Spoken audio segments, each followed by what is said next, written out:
All right, we are up. Jeff Natalizio, welcome to the podcast, mate. How are you? I'm doing great, man. Thanks. Good to see you. Long time listener, first time caller. Well, I appreciate it.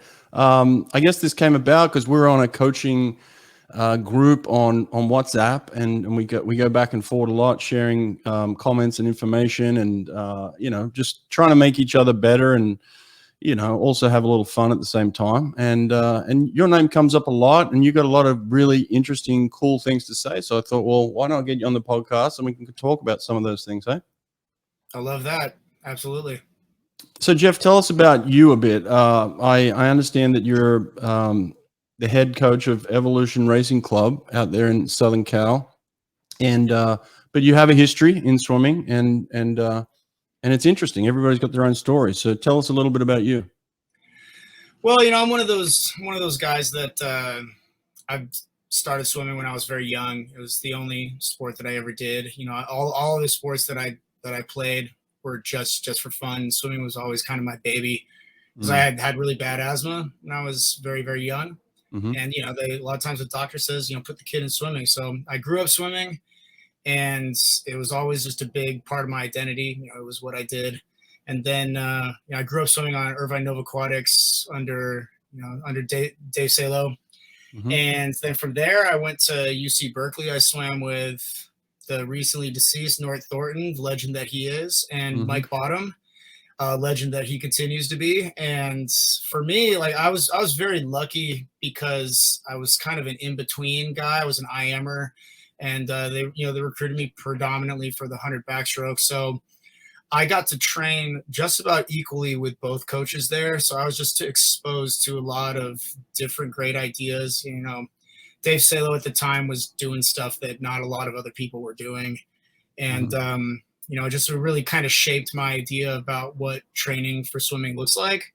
Once I finished college, I have a degree in art practice. I actually worked as an artist for 7 years, and then kind of came back into sports through a roundabout way, working at a small boutique gym owned by a friend of mine, Noah Kinner. That's Urban Fitness Oakland in Northern California. Mm-hmm. And that's where I got all the knowledge about strength training and, studying to get the certification and working with groups of people to be able to bridge the gap between my own swimming practice and the concepts that were the reason why the training worked. And for me, I had so many aha moments during that period where just so much of what I was doing in my past, it made sense in the greater context of athletic performance. And then I also thought a lot on things that I did with my newfound knowledge that, ways that I felt that those things could be improved.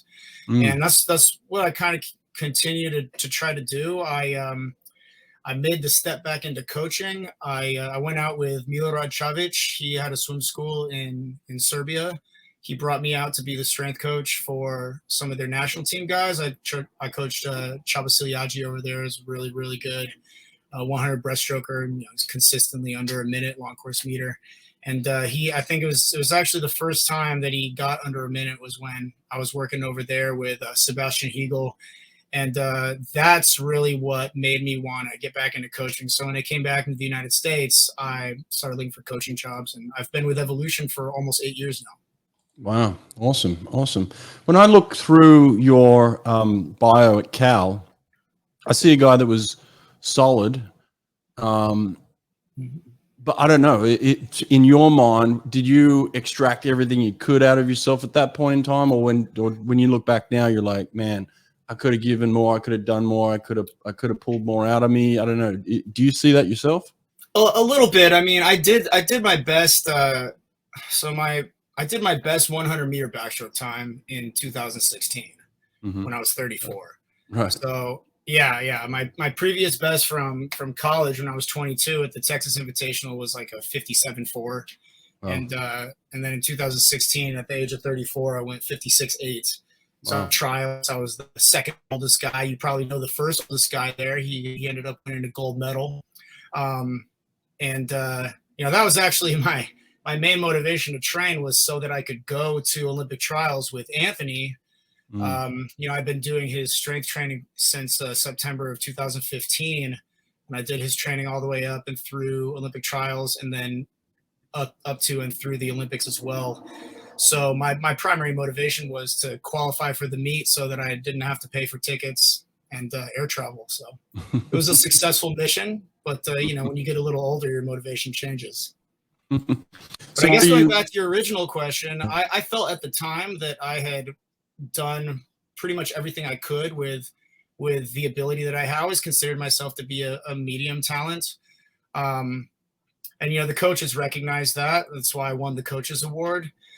And, you know, I was very serious. My senior year, I went dry, no drinking, no smoking, very limited partying. And, you know, I just really focused on having no regrets for the end of my career. And I felt at the time that I don't think back and think I could have done better or could have been better. I think that, like a lot of people, I was a little bit more of a late bloomer. And a lot of the knowledge that I accumulated in the time between ages 22 and 34, I was able to change the way that I personally thought about the stroke. I think that if we're speaking hypothetically, I think if I go back and if I really apply what I know now, I think I probably could have been a 5,400 meter backstroker, but I really don't think I could have gone any faster than that. I mean, it's still quick. 54 is quick, but you swam best times, like you said, many years later, and probably off less work, and I don't know, maybe not even being as strict as you were your senior year, let's say. But like, what are the things then that you see, like, okay, well, if I had have known that then, and if I had have applied that then, maybe I could have been faster at that point. So what are the things you're picking up on later in life? Well, you know, I think this actually kind of we can look at the answers to this existing at different points on the timeline, because I want to go back to the reason we're having this conversation in the first place, which is the preseason lecture that I gave to my swimmers at Evolution Racing Club, which I shared with my parents and I shared with you guys, just because, like you said, that coaching thread has such a wealth of not just talent, but broad careers and deep and free thinkers. Yeah. And if I, you know, I clearly feel very strongly about the things that I feel that I know about the sport. And, you know, I want to have my perceptions challenged. If there's anybody else that could be helped by the way that I think about the sport, you know, I want to make that available, but I also want to, you know, give myself the opportunity to continue to improve by leveraging this fantastic network that we have, thanks to, I know Dave Marsh put it together, and it's really a great little community to be a part of in the small way that I'm a part of it.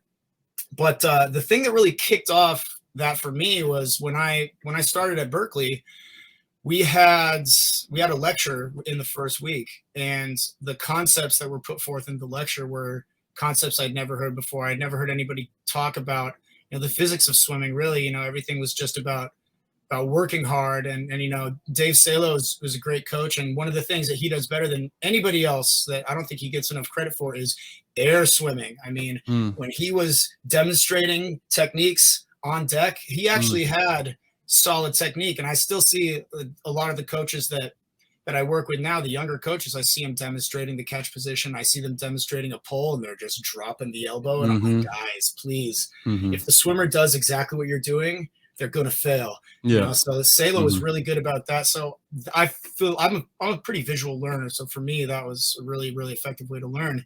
But then getting this lecture at Berkeley, talking about a lot of the same concepts that I talk about in my preseason lecture, which I've of course then built upon with my training background predominantly, that was eye-opening for me. And after that meeting, and anybody who's going to go to a new program, who's going to be starting college, this is probably some of the best advice that I can give. You know, use the resources there. You're going to have a coach with a ton of experience who's seen a ton of swimmers, and leave the ego behind. You know, go in with the idea that you need to change to continue to improve. And what I told Nort after that lecture was, look, coach, I realize I've probably gotten as good as I'm going to get the way I've been swimming. And if I want to continue to improve, which I do, I need to start over from scratch. And Nort was just like, yeah, let's do it. Like, let's start today.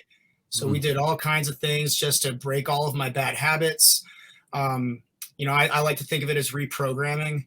And a lot of, like, all the work that we did at Evolution at the national team level in the first 2 weeks no swimming, balancing, sculling in different positions, learning how to change the way that you feel the water. And actually a phrase that I just kind of stumbled across during the course of the lecture was this concept of bridging the gap between talent and ability.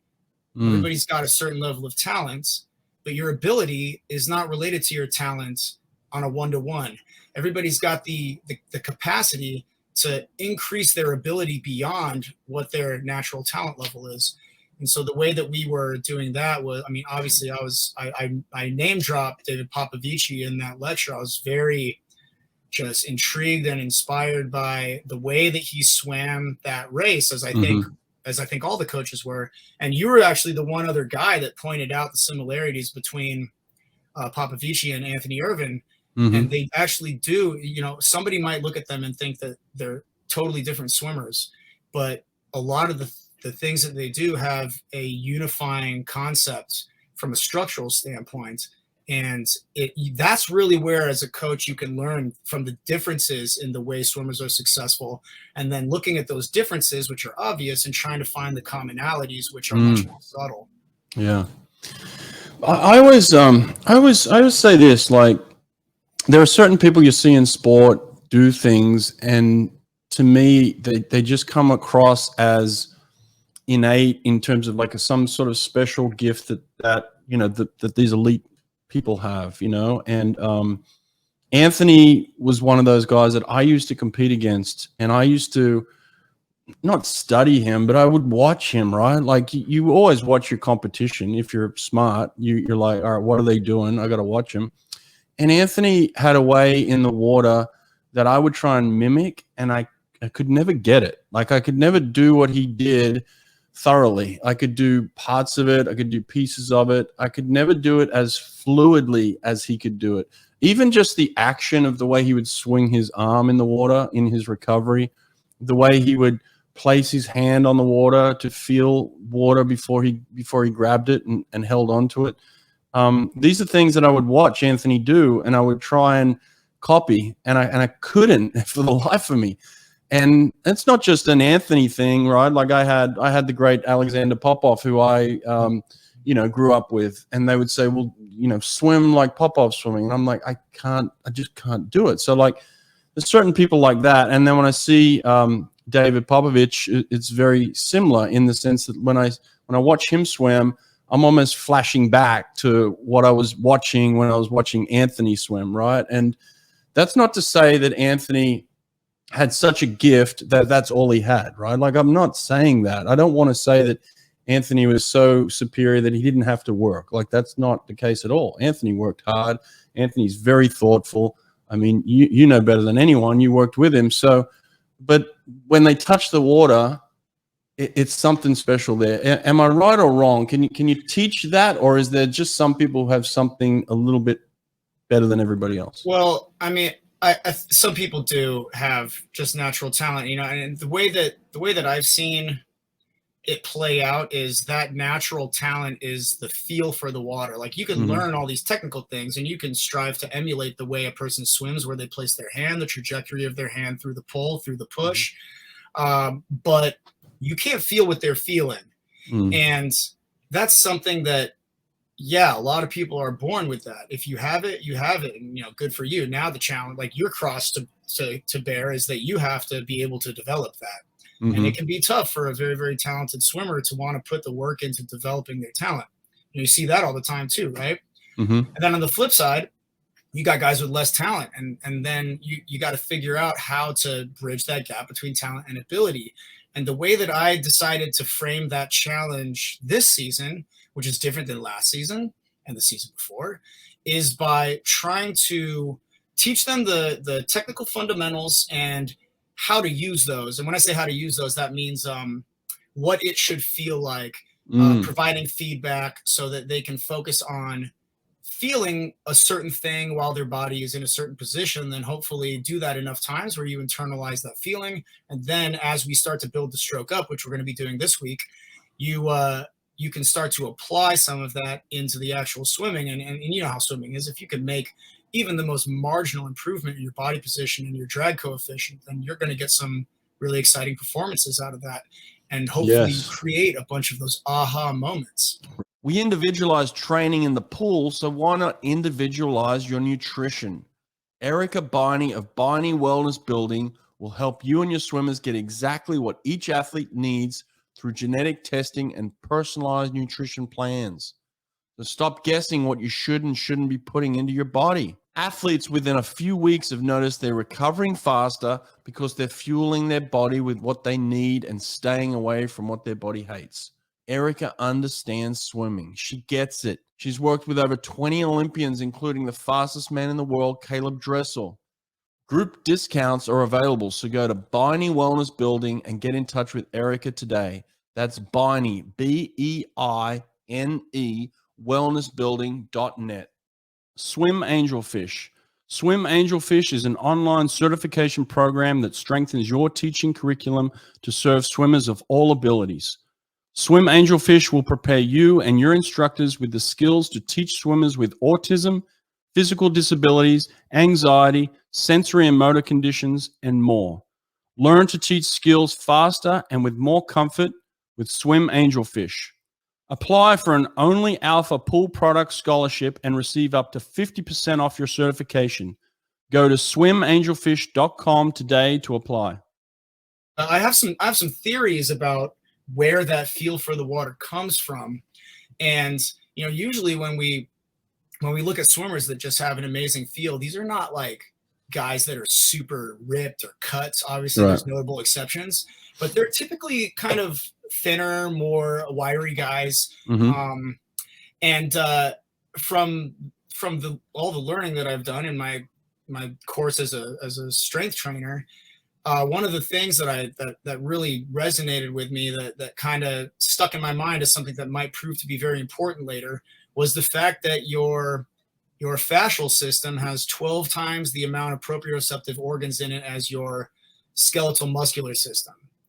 And what that means to me is that if your nervous system is in tune with a highly developed fascial system, then you're going to be getting really constant feedback as to what your body's position is in space relative to itself, which is the definition of proprioception.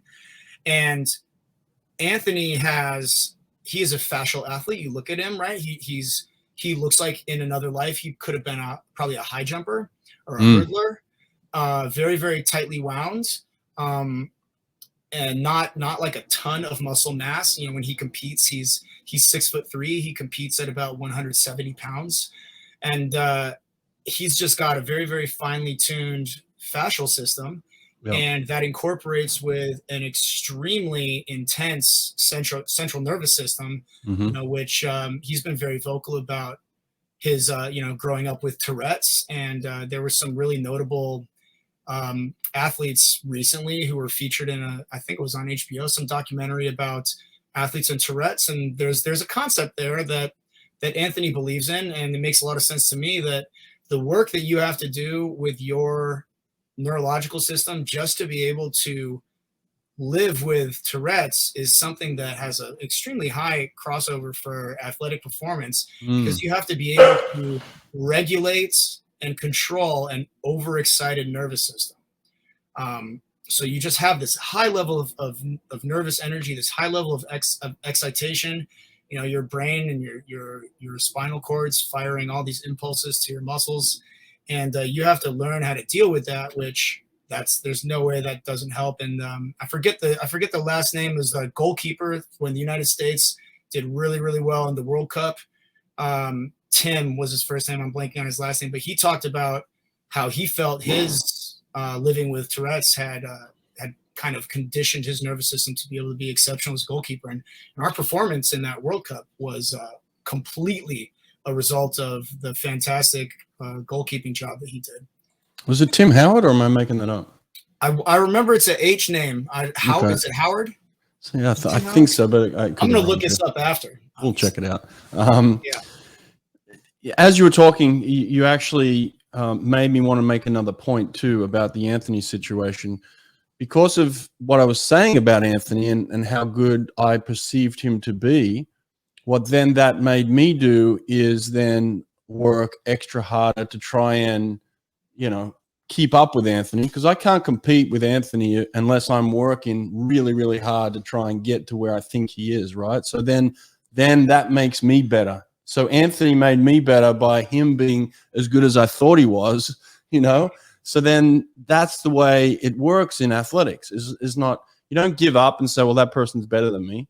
You say, I think they're better than me and I want to be as good as them. So I'm going to work really hard to try and get as close as I can. And maybe I just beat him one day. And that was never the case with me and Anthony. He got me every time, but I came close enough to feel good about it, to say, well, I'm competitive with this guy because he's pushing me to work harder. So I wanted the kids to hear that part of it as well, is that Sure, there's a lot of hard work that goes into wanting to get better. And what you titled it was called Swimming Basics, and it's on your YouTube page. What is your YouTube page?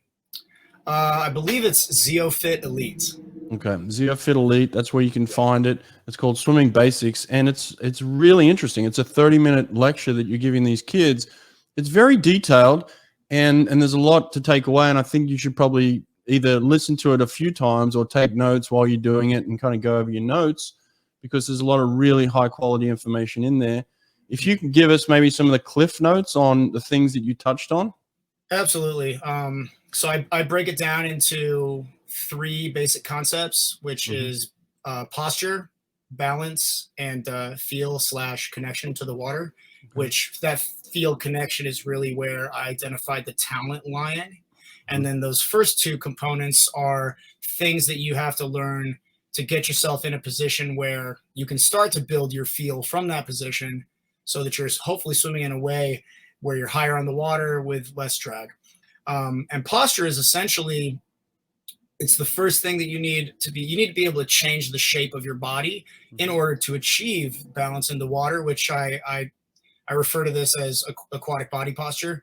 So basically, it's all about how you use the muscles of your core to change the shape of your spine. So you got to be able to, your neck curves this way. You got to be able to straighten out the neck. Your upper back curves this way, and you got to be able to press the chest, draw the shoulders back, and straighten out your thoracic spine. And then your lower back has an arch to it, and you have to be able to engage your core and tilt your pelvis back to be able to straighten out your lower spine. So really what you want to do is take that natural S that's in your spine and straighten it out. And none of this is particularly mysterious. I think most coaches, every coach at our level understands this. And, it's really important to just be able to do that. Because what I see is a lot of kids that sit around with an arched back, or they have really horrible posture through the upper body. And a lot of that is when they get to, like, I work with high school age swimmers. And by the time they get to me, they've spent several hours, leaning on a desk, terrible position. Looking down at their phone. Yep, phone posture. I talk about cell phone posture. Yep. Yeah. And then the hips not being in alignment, and that's one thing that I added in. And when I was having this conversation back in college, we didn't talk about the hips really. We focused on the spine, the chest, and the angle of the hips, but not what's south of the hips, not the femur, right? And so one of the main things that where the talk that I gave differs from the talk that I got in college was the importance of the hip flexor muscles in how they affect the lower spine posture. And if you have tight hip flexors, and all swimmers do, because flutter kick is a very, very, hip flexor. When you do a hard flutter kick set, you're feeling it in your hip flexors. That's where you're burning. That's where you're failing. That's what's going to die before anything else. And especially I talked with a German physio, and he asked me, because I was in the capacity of Anthony's trainer at the time, and he asked me what I thought, because we were talking about the psoas muscle, which is the deepest hip flexor muscle. He asked me what I thought the athlete with the most developed psoas was, and I had actually just watched a special about Olympic sprinters, and so I was like, oh man, easy, track athletes, a sprinter, a track sprinter, and he was like, actually, it's backstrokers. And I was so surprised by that when he said it to me. But then later, when I went home and I thought about like why that could possibly be, it made a lot of sense, because of the way that a backstroker has to anchor their top leg behind their hip as they reach with the opposite arm. And what you end up having is you have a fully extended and fully loaded hip flexor that's responsible for creating and carrying the tension from the top foot to the bottom hand to the hand that's catching. And once I realized that that's what was happening, it made a ton of sense to me. So the last thing that we talk about with posture is actually engaging the glutes and strength and lengthening the hip flexor. And because if you don't do that, then you get yourself in a position where you can't even change your lower spine angle, because every time you try to do that and then you extend your leg, the psoas just pulls your low spine out of alignment. Yeah. And so even though you know what to work on and you know what it feels like, you can't actually do it in the context of swimming, which makes it pointless.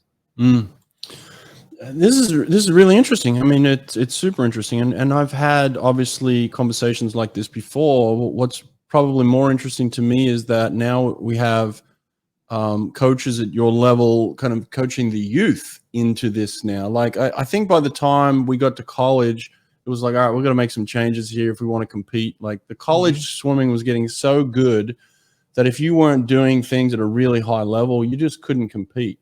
Now we're seeing that if you don't do things at a super high level at a younger age, you can't compete at the junior level, right? Like, so you're having this conversation. I'm listening to you on YouTube, and I'm thinking like, wow, this is a really high level conversation for a younger type athlete, you know. But that's kind of the way that the sport is progressing, that you won't be able to compete. Like if you just looked at the junior Pan Pac results, I mean, there's kids, you know, 14, 15, 16, whatever it is, just swimming out of their minds. Here we are, we've got this 17-year-old world record holder in the 100 freestyle now. So like, kids are swimming really fast and they're really aware at a young age. Are you seeing this more in your coaching groups now, where they're having more of these high level conversations, or are you still kind of on the outer outliers of kind of like youth coaching?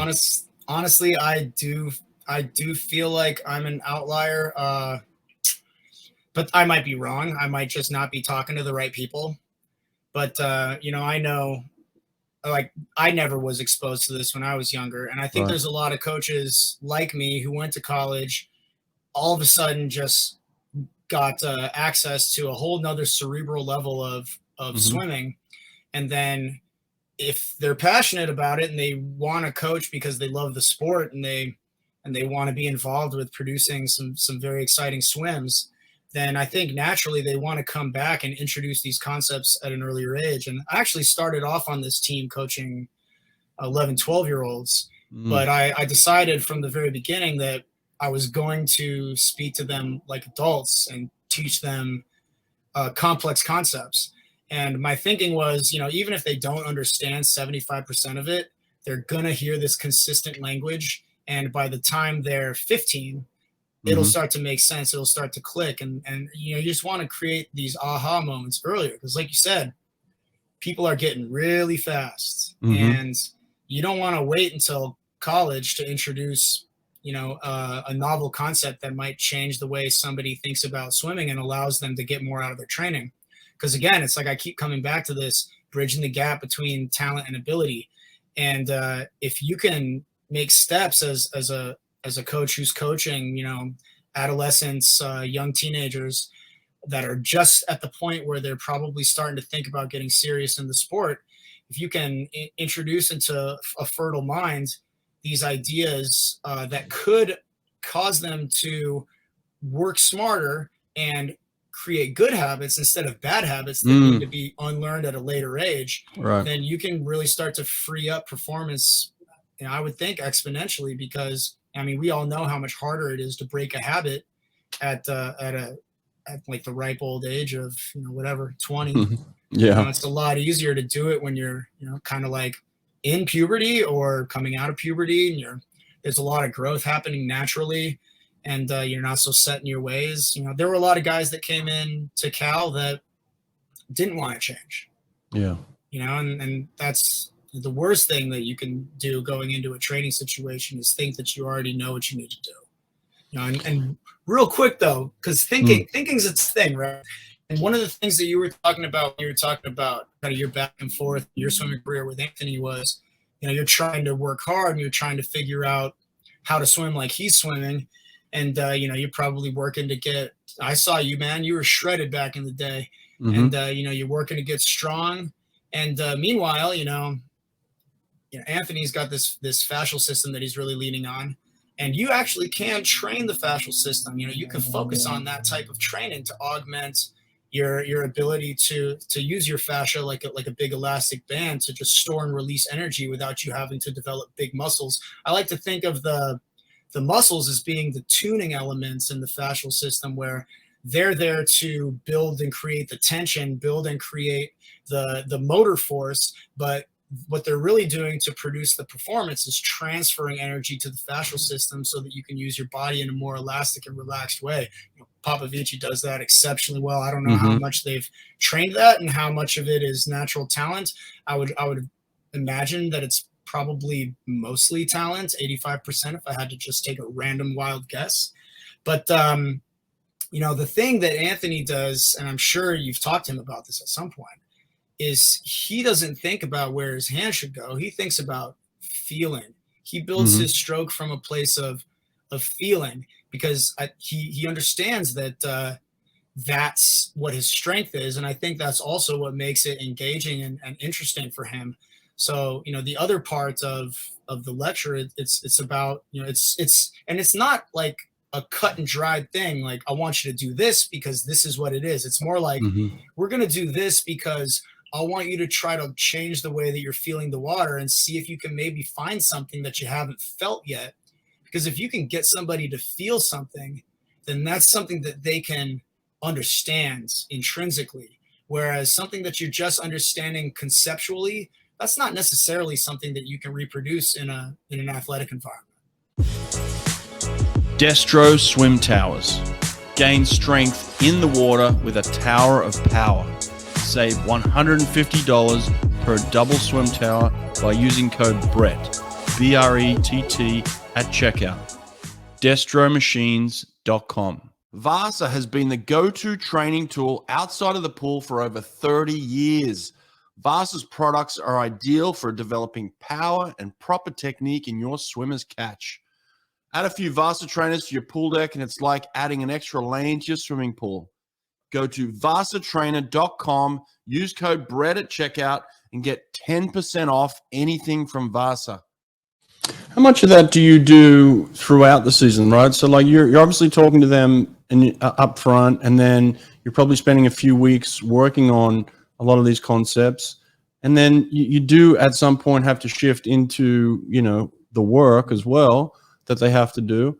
It's always necessary. But then how much of a blend is there between that breakdown, because you've got to break them down at some point to build them up, and maybe that's kind of like weekly ups and downs type things, but but how much of that is built into your work, where you want them to keep that feel without being completely just broken down to a point where they lose all their functionality? Well, I would say I warned them about this when I sent out my email, my preseason email. I warned them that they weren't going to want to miss the first couple of weeks of practice, because we were not going to regress this far for the rest of the season. Right. So once we leave this which we finished the first 2 weeks at this point, now we're not going back to this. So now it's going to be like, I hope you were there. I hope you paid attention. I hope you got something out of it. But there always will be an element of this incorporated into practice throughout the week. But we're never going to focus on it under such a microscope as we have been for these first couple of weeks. Right. Because, you got to work. Some days we're going to come in and there's going to be a ton of volume that needs to get done, and we won't work on this stuff at all, because you have to prioritize what the training phase needs in that moment. Other times we'll come in and maybe the first 30 minutes we'll work on starting some of these concepts and incorporating them into something else, usually a breath control element or some kind of kicking, some kind of intensity, some kind of DPS work. But we will not be regressing back to this point until next year. So, did you, other than this beautiful presentation that you give, did you do any filming of what you wanted them to do in the water as well? Do you have like video of that? I didn't. I could produce that. I may do that. But actually, for these first weeks, I was in the water every day. I did a lot of demos. Right. You know, because this is the time when we have the luxury of time to be able to go slowly and really learn things correctly. Because I mean, I strongly believe that if we put the focus, the attention to detail into this kind of thing, and you can feel something differently and find a way to move your body so that it balances better in the water. And if you really focus on that without being distracted by, you know, work that needs to be done, then you can come in and build on this and just try to carry it over.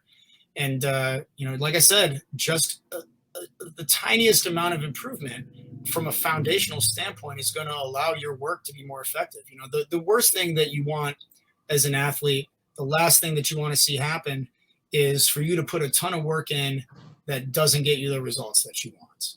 And, you know, it happens all the time. We've all been at some point in our careers where we've put the work in and haven't gotten the results. And the idea of setting up the foundation is to try to create as opportunistic a season as possible where you can, you know, take advantage of the fact that you've worked on these fundamentals and then apply the hard work on top of that and hopefully get a better result as opposed to just working hard at your bad habits. And, you know, maybe you marginally improved because you grew a little bit or you improved your aerobic capacity, but you missed out on an opportunity to, you know, when you're walking through the airport, you step on that moving sidewalk and you're just blasting by everybody without having to try as hard. You know, you want to try to find that moving sidewalk if you can. I imagine your retention is pretty high. Like it seems like you're getting these kids to engage, which then gets them to value what they're doing more and then appreciate it and then enjoy it more, I'd imagine, right? We've been pretty successful in the groups that I coach in terms of retention lately. That wasn't always the case, man. The environment down here is very challenging, and some families don't have the patience to regress this much. And I mean, I think patience is a big detriment. The lack of patience is a huge detriment in this sport. You know, I have a oh my God, I don't even want to go down this wormhole, but I mean, if I was coaching 5-year-olds, they wouldn't even do a single stroke until they could float, balance, kick in every position, streamline, move their spine to dolphin kick without just kicking with their knees. But you know, you have, oh man, I feel very passionate about this, so I'm going to try to rein it in. But you have a lot of parents that they just want to see their kid doing something that looks like what Michael Phelps does on TV, even if it just looks kind of like that. That's what they want to see. They don't want to see their kids spend a year learning how to balance and kick and float and scull. Even though if you had that patience and you did that, when you started to learn the strokes, you'd see fantastic results because you have a strong foundation, and swimming would be more fun. It would be easier, less painful. You know, you'd feel like if you put the work in, you get the result. And that's one of the things that's tricky when you're at the club level is not everybody's got the same amount of ability. You know, when you get to college, the idea is everybody's about the same because you're all competing at the same level. So there's a baseline level of ability that's already existing on that team. But when you have a club team with a wide range of ability levels, what you see is that the people with talent, they put the work in and they get the results every time. The people without the talents, those are the ones that put the work in and maybe don't get the result. And so like this phase of training is really more about those people, you know, which I would consider them to be the middle class. And if you want to have a robust economy, you got to have a robust middle class. Yeah. Well, listen, Jeff, I appreciate you sharing your thoughts, man. Like I said, it was very impactful. The 30-minute presentation that I saw, I think it's worth everybody checking it out. So go hunt it down. We'll link it to this interview so people can find it in the show notes as well. So it'll be there. But mate, I appreciate your time. It sounds like you're doing some really cool stuff. Very innovative, very forward thinking, and mate, if I was a young kid again, I'd be swimming for you. It sounds like I'd want to be in there, man. So I love that, man. And, you know, thank you for sharing your platform. I really appreciate it, my man. Yep. All right. Thanks, Jeff. Take care, man. Cheers. Bye.